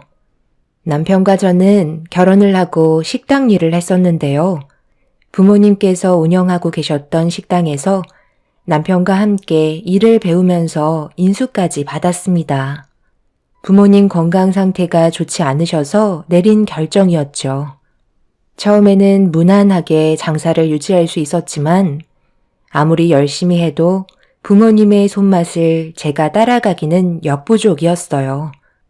알려준 대로 똑같이 했는데 손님들께선 사장님이 바뀌었냐며 음식 맛이 변했다는 말을 자주 하셨죠.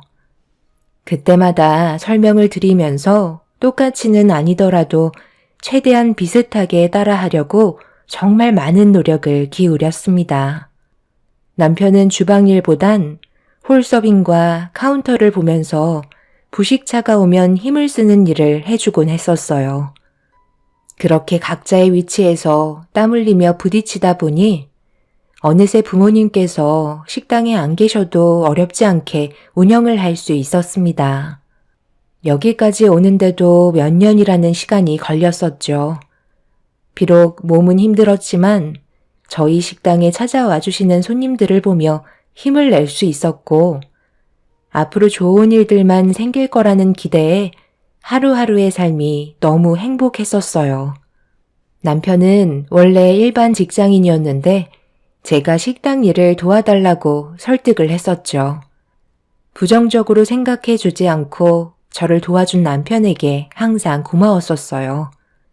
그렇게 큰 사고 없이 잘 지내오다 보니 어느새 젊었던 나이는 훌쩍 지나가고 50의 나이를 바라보게 되었네요. 성인이 된 애들도 전부 독립을 했고 저희 부부도 삶의 여유를 가질 수 있었습니다. 노력한 만큼 많은 것들을 잃었어요. 빚 없이 가족이 함께 모여 살 수 있는 집이 있었고 금전적으로 크게 부족함 없는 생활을 유지할 수 있었죠. 그렇게 잘 지내던 어느 날 음식 배달을 하려고 오토바이를 타고 출발한 남편이 교통사고를 당하면서 엄청난 일이 다가오게 될 거라곤 꿈에도 몰랐습니다. 오른쪽 다리에 골절상을 입어서 수술을 해야 했는데요. 한동안 병원 신세를 지면서 완치될 때까지 입원을 할 수밖에 없었어요. 젊은 나이도 아니고 몸이 한번 고장이 나면 후유증이 오래 남게 되니 의사가 정상적인 생활이 가능하다는 진단이 내려질 때까지 돈이 좀 나와도 병원에서 지내는 게 좋을 것 같다는 판단을 하게 되었습니다. 그런데 입원한 지 한 달쯤 지났을 때 남편이 저에게 한 가지 부탁을 했어요. 여보, 나 부탁이 있는데 들어줄 수 있겠어?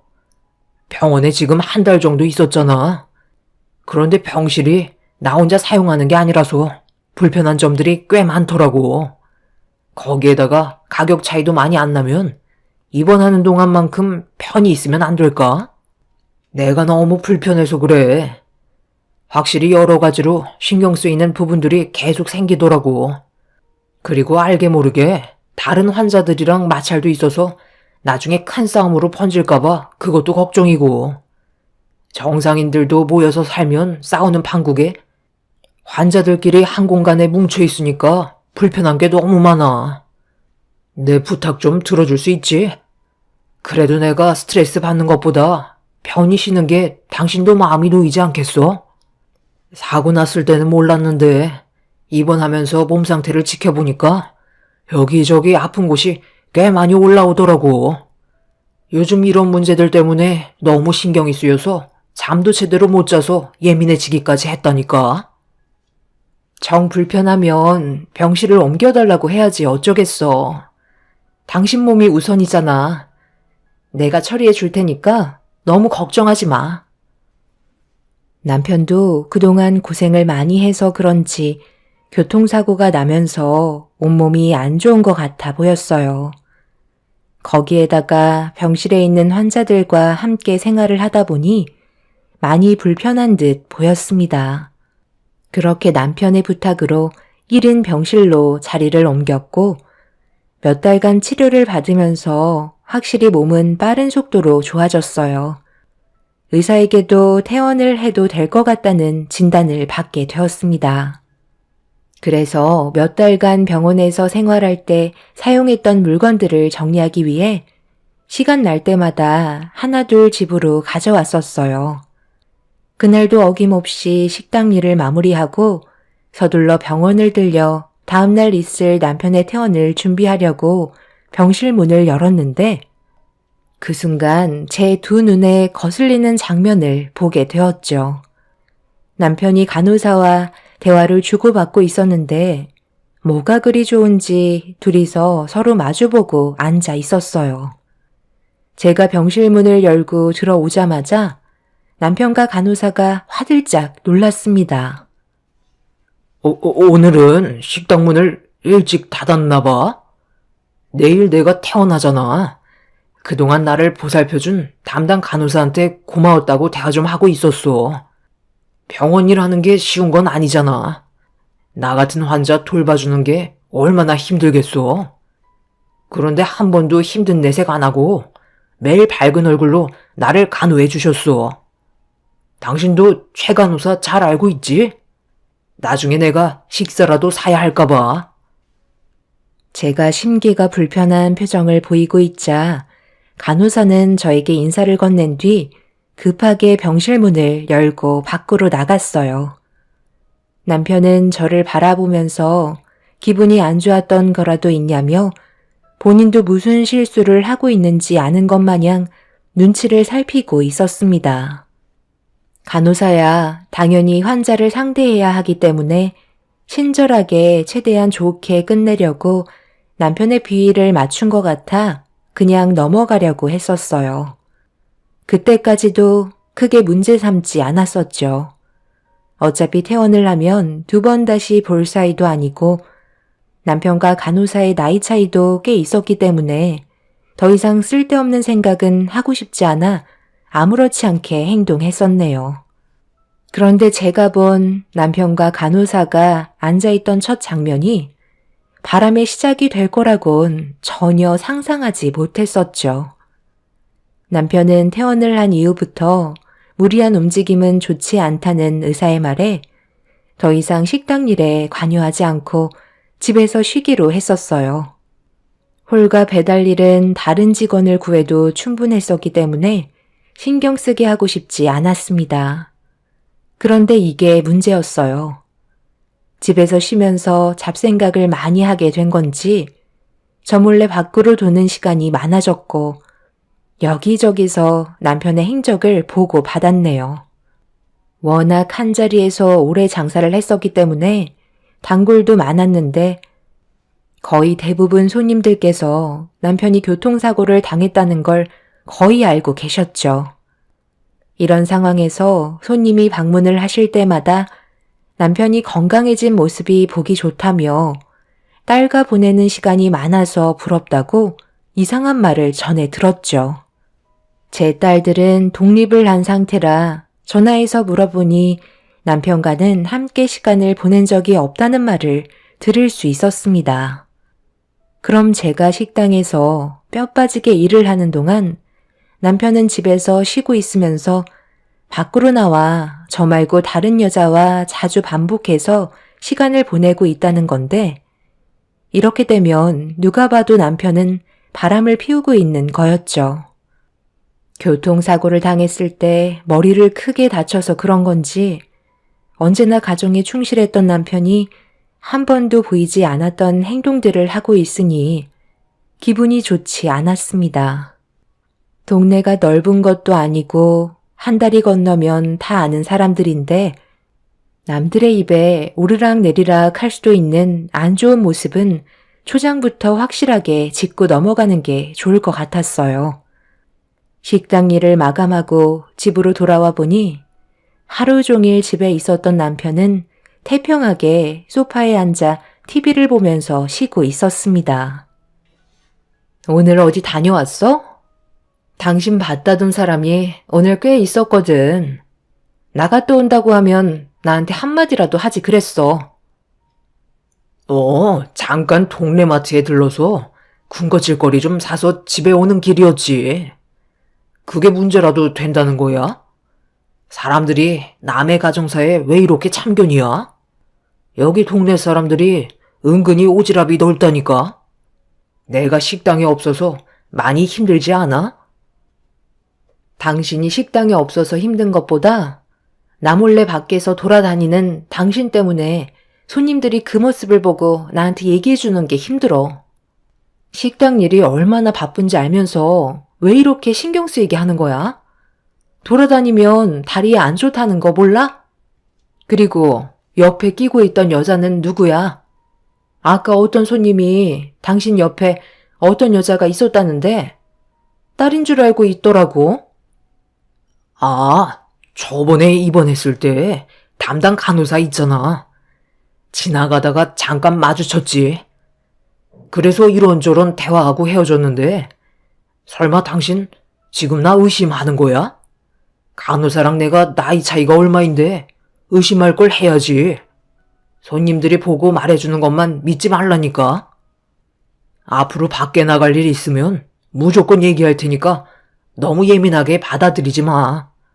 그동안 나를 봐와놓고도 몰라? 남편은 아무것도 아닌 거 가지고 신경 쓴다는 듯 무심한 태도를 보이고 있었습니다. 분명 좋지 않은 느낌이 들고 있었지만 확실한 증거도 없는 상황에서 무조건 남편을 몰아세운다고 해결될 거 하나 없기에 좀 더 지켜보기로 했었어요. 그런데 꼬리가 길면 밟힌다고 식당 일을 마감한 뒤 차를 타고 집으로 들어가던 도중 남편이 간호사와 어두운 골목길로 들어가는 걸 목격하게 되었고 서둘러 차를 돌려 남편이 들어간 골목길로 쫓아간 순간 모텔이 눈앞에 들어왔습니다. 남편은 저를 절대로 배신하지 않을 거라고 믿으면서 남편이 들어온 골목에 하나밖에 없는 모텔 앞에서 숨죽이며 기다리고 있었습니다. 그렇게 집에 가지도 못하고 자리를 지키고 있을 때 몇 시간이 지나고 충격적인 광경이 눈앞에 펼쳐지게 되었죠. 남편이 간호사와 모텔에서 걸어 나왔고 간호사는 남편의 품에 안겨 있었습니다. 너무 큰 배신을 당해서 그런지 온몸이 심하게 떨리는 상태에서 힘겹게 핸드폰을 들어 둘이 모텔에서 나온 장면을 사진으로 증거를 남겨두려 했는데 하필 그날따라 왜 이렇게 몸이 말을 듣지 않는지 손이 너무 떨려서 핸드폰을 놓치게 되었고 호흡 조절까지 되지 않아 숨이 턱까지 차올라 정신줄을 놓을 정도로 제 몸이 이상했어요. 결국 아무것도 얻지 못한 채 남편과 간호사는 제 눈앞에서 사라졌고 한참 동안 숨을 고르면서 제 몸을 진정시켰습니다. 남편이 아니라고 했을 때 믿고 있었는데 아무렇지도 않은 척 속이고 있던 행동들을 어떻게 받아들여야 할지 몰랐어요. 지금까지 힘들게 이끌어온 가정이 한순간에 무너지게 될 거라는 게 눈앞에 펼쳐지니 현실을 받아들이기가 너무 고통스러웠습니다. 둘이 병실에 있을 때부터 뭔가 느낌이 좋지 않았었는데 이런 일이 생기게 될 거라곤 정말 상상도 못했었죠. 저는 너덜거려진 상태로 집에 도착해 현관문을 열고 들어왔는데 남편은 아무렇지도 않은 척 저를 반갑게 맞아주면서 고생했다고 걱정스러운 얼굴로 바라보고 있었습니다. 그 모습을 보는데 온몸에서 소름이 돋더라고요. 당장이라도 남편의 얼굴에 손을 올려붙이고 싶었지만 당장 제가 할 수 있는 게 아무것도 없어서 꾹 눌러 참았습니다.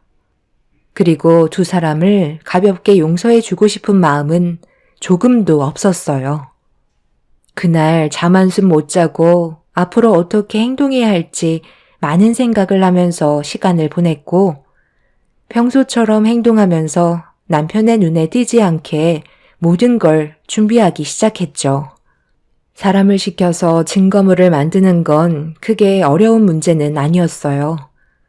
간호사의 생활 전부를 알아야 했고 가족들은 어떻게 살고 있는지조차 전부 다 보고받을 수 있었습니다.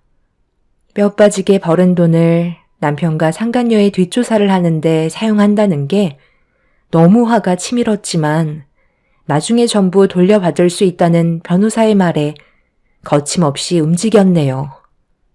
그렇게 빠져나갈 수 없을 만큼의 증거가 확보가 된 이후 남편이 입원했던 병원을 찾아갔어요. 그리고 간호사를 만났습니다. 제가 따로 얘기 좀 하자는 말에 당황스러운 얼굴로 저를 바라봤지만 아무 말 없이 조용히 따라오더군요. 요즘 병원 일이 살만한가 봐요. 얼굴이 상당히 좋아졌네. 제가 보자고 한 건 잠깐 대화 좀 하려고 부른 거예요. 줄 것도 있고 앞으로 어떻게 하면 좋을지 의견도 좀 듣고 싶어서 직접 얼굴 보자고 한 거니까 너무 긴장하지 마세요. 누가 보면 내가 잡아먹으러 온 줄 알겠네. 일단 서류 안에 있는 자료들 좀 보세요. 그래야 대화가 통할 것 같아서요. 보니까 어때요? 그동안 나 몰래 둘이서 아주 좋아 죽던데. 지금 시대가 어느 때인데 이런 식으로 행동하는 거죠? 남의 가정을 파탄내면 그쪽도 무사하지 못하다는 거 알고 있을 텐데. 젊은 사람이 왜 이렇게 미련한 행동을 하는지 참 안타깝네요. 돈이야 앞으로 벌면 되는 건데 그렇게 조급할 필요가 있었을까? 몸 바치고 얻은 돈으로 가게 확장하면 마음이 편해요? 둘이 정말 끝까지 이어갈 수 있다고 생각한 건 아니잖아요. 어디까지 생각하고 있던 거죠? 설마 나를 내치고 이 자리에 그쪽이 들어올 계획까지 세우고 있었나요? 우리 남편에게 가져간 5천만 원 어떤 돈인지는 알아요? 내가 그동안 뼈 빠지게 벌어 모은 돈을 나중에 애들 결혼할 때 사용하려고 모아뒀는데 그걸 그이가 그쪽한테 갖다 바쳤더라고요. 다른 건 다 참아도 내 자식 돈을 빼간 건 용서할 수 없을 것 같은데. 지금 가게 확장 공사한다던데 그 가게를 운영하고 계신 그쪽 부모님께서는 이런 사실을 알까 몰라. 그쪽 몸이랑 맞바꿔서 얻은 거라고 말씀드리면 그쪽 부모님의 표정이 참 볼만하겠어. 내일까지 당장 5천만 원을 토해내지 않는다면 그땐 여기에 있는 자료 모두가 그쪽 부모님의 손에 쥐어질 거야. 참고로 방금 보여준 건 맘만 보라고 던져준 거니까 앞으로 어떻게 할지 곰곰이 생각해봐.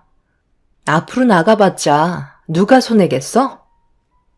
사모님, 정말 죄송합니다. 제발 이것들을 저희 부모님한테 넘겨주지 마세요. 전부 다 제가 잘못한 거잖아요. 부모님은 아무 잘못이 없다고요. 제가 열심히 돈 벌어서 가게 확장시켜준 줄 알고 계세요. 부모님 얼굴에 먹칠하고 싶지 않아요. 그럼 우리 가족을 무너뜨린 너한테 내가 배려를 해줄 거라고 생각했니? 사람이 적당히 할 줄 알아야지. 내가 그동안 몇 번이나 기회를 줬는지 알아? 나는 분명히 얘기했어. 5천만 원 내일까지 가져오지 않는다면 너한테 남은 인생은 더 이상 없을 거야. 고개도 떨구지 마. 역겨우니까. 내 말 알아먹었으면 당장 나가서 돈부터 가지고 와. 상간녀는 저에게 용서를 해달라며 돈을 구하기 위해 급하게 밖으로 나갔어요. 그리고 예상했던 대로 남편에게 전화가 오길래 받았습니다. 상간녀와 통화를 했는지 어디냐고 물어보는 말에 제가 있는 위치를 알려주었고 남편이 거친 숨을 내쉬면서 저를 마주보고 앉았습니다. 할 말이 많아 보이는 얼굴이길래 먼저 얘기하라고 했어요. 당신이 알고 있는 거 전부 다 실수였어. 내가 당신이랑 결혼 생활 한 지가 벌써 20년이 넘어가는데 그동안 어떻게 살아왔는지 모르는 거 아니잖아. 모든 게 실수였다고. 그냥 사는 게 힘들다고 해서 우리가 어려웠을 때가 생각이 나서 잠깐 도와준 것 뿐이야. 그런데 이렇게까지 극단적으로 나오면 어떡하자는 거야? 해명할 기회를 줘야 하잖아. 그래서 지금 당신 말 듣고 있잖아. 내가 얼마나 참고 있는지 안 보여? 그리고 우리 애들 명의로 되어 있는 통장의 돈은 왜 빼간 거야? 자식을 위해 해준 것도 없는데 결혼식이라도 제대로 시켜주고 싶어서 지금까지 모으고 있었던 거 몰라? 엄연히 따지면 통장 명의는 나로 되어 있잖아. 통장 겉면에다가 애들 이름만 적어 놓은 거면서 그게 왜 애들 통장이냐? 지금 그걸 말이라고 하는 거야? 애들 주려고 모아놓은 돈이니까 애들 명의의 통장인 거지. 태어나자마자 조금씩 모아놓기로 했었잖아. 그런데 그걸 잠깐 만난 그 여자한테 5천만 원을 다 털어줘? 자식보다 그년이 우선인 거야? 그래서 뭐 어떡할 건데? 상간녀 소송이라도 하게? 해볼 테면 해봐. 내가 좋아해서 해주는 건데 뭐가 잘못됐다는 거야? 이런 썩어 빠진 인간을 내 인생을 바쳐서 데리고 살았다는 게 정말 후회스럽다.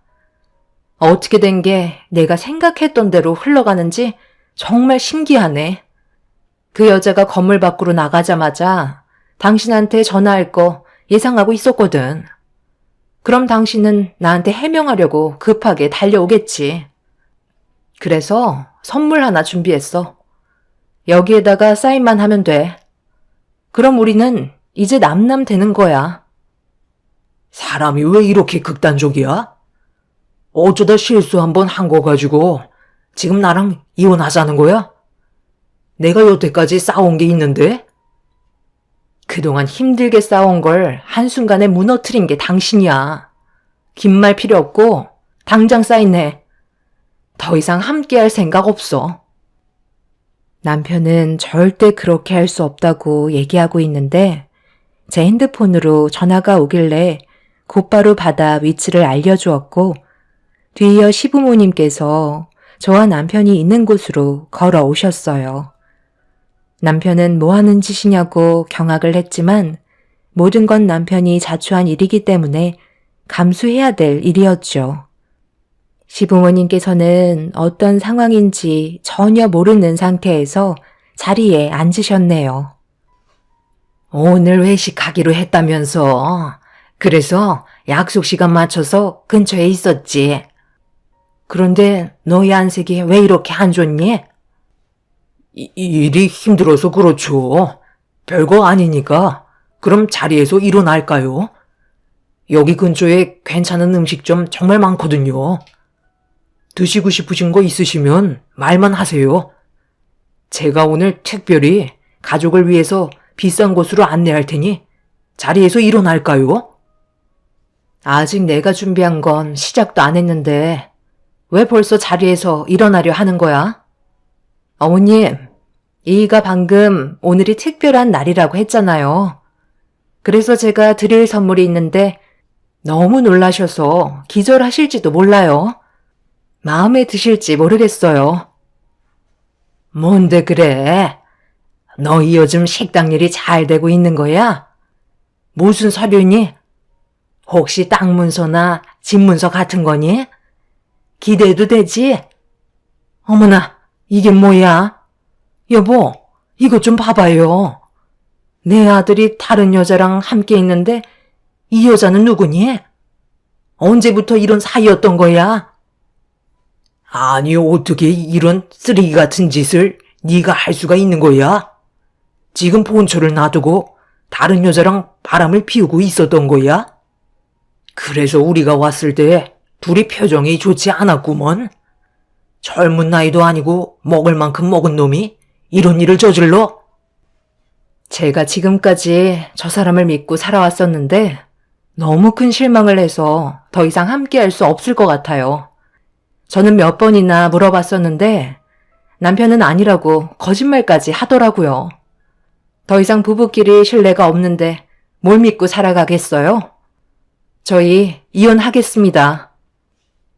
시모는 제가 이혼하겠다는 말에 큰 충격을 받으셨는지 그 자리에서 쓰러지셨어요. 시부는 테이블에 올려져 있는 온몸에 소름 돋는 증거물들을 보면서 남편을 분노하듯 쳐다보고 계셨네요. 시모는 당장이라도 기절하실 것처럼 힘든 몸으로 이혼만큼은 다시 한번 생각해보면 안 되겠냐고 사정을 하셨지만 이미 배는 떠난 상태였어요. 더 할 말이 없는 저는 자리에서 일어났고 그제서야 남편은 제 발목을 잡으면서 손이 발이 되도록 싹싹 빌었습니다. 하지만 제가 남편과 함께 살아갈 수 없기 때문에 남편의 팔을 뿌리치며 밖으로 나왔네요. 그날 이후 남편과 저는 결국 이혼을 선택하게 되었고 이 사실을 알게 된 자식들도 남편에 대해 많은 실망을 했는지 더 이상 연락하지 않고 살겠다며 등을 돌렸고 시부모님께서도 원래부터 자식은 없었던 것처럼 사시겠다며 남편을 받아주지 않으셨네요. 결국 남편이 갈 곳이 없어지자 상간녀가 있는 곳으로 걸음을 옮기더군요. 그리고 제 두 눈앞에 펼쳐진 광경은 더 화가 치밀어 오르게 만들었습니다. 상간녀는 5천만 원을 가져오지 않고 고집을 부리고 있었는데 남편이 자식들의 돈으로 상간녀 부모의 가게에 찾아가 확장 공사를 도와주고 있었습니다.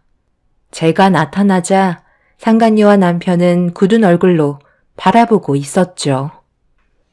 아이고, 벌써 오셨어요.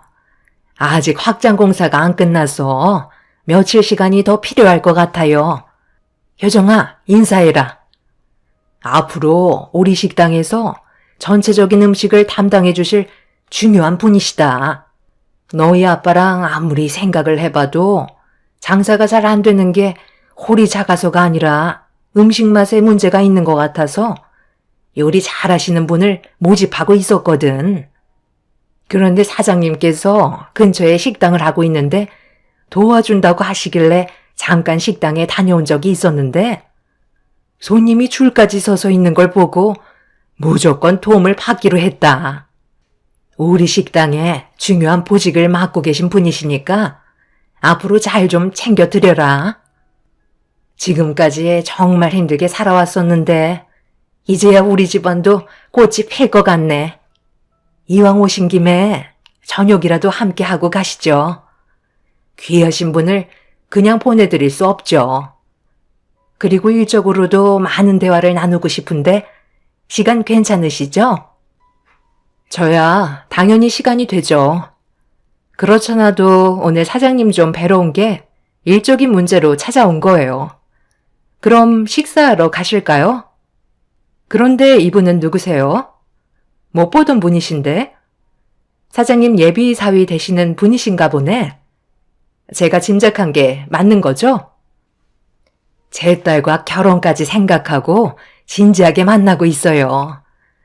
이번에 저희 식당 확장 공사에도 금전적으로 도움을 많이 줬고요.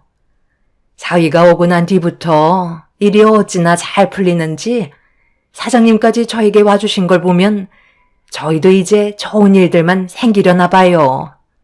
정리도 대충 끝났으니 그럼 나가실까요? 예, 뭐하고 있어? 서둘러 나갈 준비해야지. 제가 괜찮은 곳을 알고 있는데 그쪽으로 가시죠. 이미 함께 식사하고 싶어서 예약을 해뒀거든요. 그럼 출발하실까요?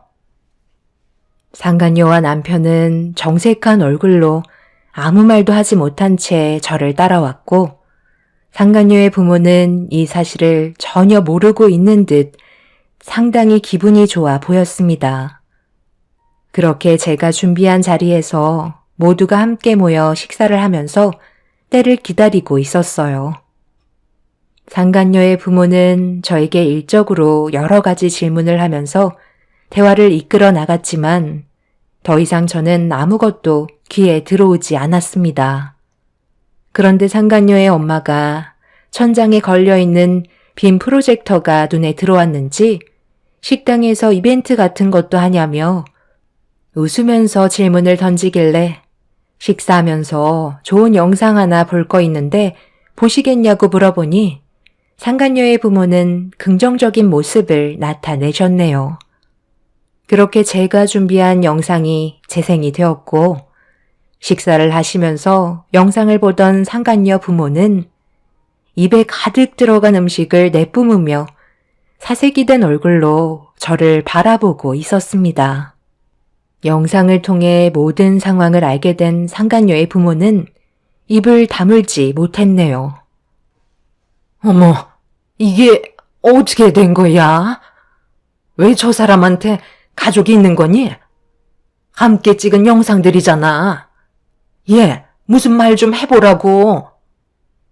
어머나, 이건 또 무슨 영상이야? 네가 어떻게 이런 일을 저지를 수 있는 거야? 둘이서 지금 모텔에서 나온 거 맞지? 엄마, 죄송해요. 이렇게까지 될 줄 몰랐어요. 가게 확장하는데 도움을 주겠다고 하길래 몇 번 만났던 것 뿐이에요. 저한테 돈을 아끼지 않길래 확장비만 받고 그만하려고 했었다고요. 제가 나이 먹은 사람이랑 결혼을 하겠어요? 보시는 대로 따님이 저희 남편이랑 바람을 피웠네요. 그리고 지금 가게 확장 공사 비용은 저희 애들한테 주려고 지금까지 모아두었던 적금이었는데 정신 나간 남편이 따님한테 준 거였고요. 제가 왜 접근했는지 상황 정리가 되시죠? 저희 애들 결혼식 비용 하려고 모아두고 있는 돈이었으니 돌려주셨으면 좋겠어요. 그리고 이제 더 이상 이 사람은 필요 없으니까 데리고 가셔서 지지고 볶으시던 손해 난 부부는 소송을 거시던 하면 되실 것 같네요. 그리고 따님은 보시다시피 이 사람과 바람을 피워서 가정을 파탄냈으니 그에 따른 소송이 있을 겁니다. 위자료도 만만치 않게 나올 것 같네요. 정말 죄송합니다. 한 번만 봐주세요. 5천만 원은 제가 무슨 수를 써서라도 갚을 테니까 소송은 제발 하지 말아주세요. 상간녀의 부모는 자기 딸에게 많은 실망을 했는지 머리채를 잡고 난리를 치셨고 남편의 얼굴에 손이 수차례 왔다 갔다 했네요. 결국 상간녀의 집안은 풍비박산 나게 되었고 상간녀의 부모는 가게는 망하게 생겼다며 오열을 하셨습니다. 그 부모들은 식당 일은 별개가 아니냐며 주요 보직에 있는 저를 놓치고 싶지 않다고 도와달라 했지만 이런 상황에서 그 사람들에게 손을 내밀어 주는 것도 웃긴 일이었죠. 상간녀는 자리에 앉아 있는 저에게 두 무릎을 꿇었고 남편도 한 번만 용서해달라며 저에게 무릎을 꿇었습니다. 하지만 제가 받은 상처가 너무 컸기 때문에 더 이상 엮이고 싶지 않았어요. 결국 상간녀의 식당은 확장 공사도 마무리되지 못한 채 저에게 5천만 원을 입금했지만 여기서부터 또 다른 문제가 시작됐습니다. 공사 진행에 차질이 생기면서 원활한 자금을 받지 못한 작업자분들께서 밀린 임금을 받을 때까지 작업을 하지 않으셨고 나중에는 유치권 행사까지 하게 되면서 문제가 커지게 되었네요. 결국 확장 공사는 마무리되지 못하고 밀려있던 대출금과 상가 월세까지 밀리게 되면서 어쩔 수 없이 가게를 내놓고 말았습니다. 아무것도 하지 못한 채 상간녀 부모들은 무너지고 있는 걸 두 눈으로 봐야만 했어요. 거기에다가 상간녀는 병원에서 환자였던 남편과 부적절한 관계였다는 게 소문이 퍼지자 동료 간호사들의 차별과 멸시를 감당하지 못하고 퇴사를 할 수밖에 없었죠. 상간녀와 남편은 법적인 소송으로 저에게 위자료를 보상해야만 했습니다. 살다 보니 이런 일이 저에게 닥쳤다는 게 황당할 뿐이지만 남편은 언제라도 바람 피울 사람이었던 것 같아요. 앞으로 두 사람 다 남은 인생이 계속해서 도미노처럼 무너지길 바랄 뿐입니다. 제 사연을 들어주신 분들, 가족을 절대 배신하지 마세요. 그건 모두에게 상처만 남을 뿐입니다. 추운 날씨 건강 유의하시길 바랄게요. 감사합니다.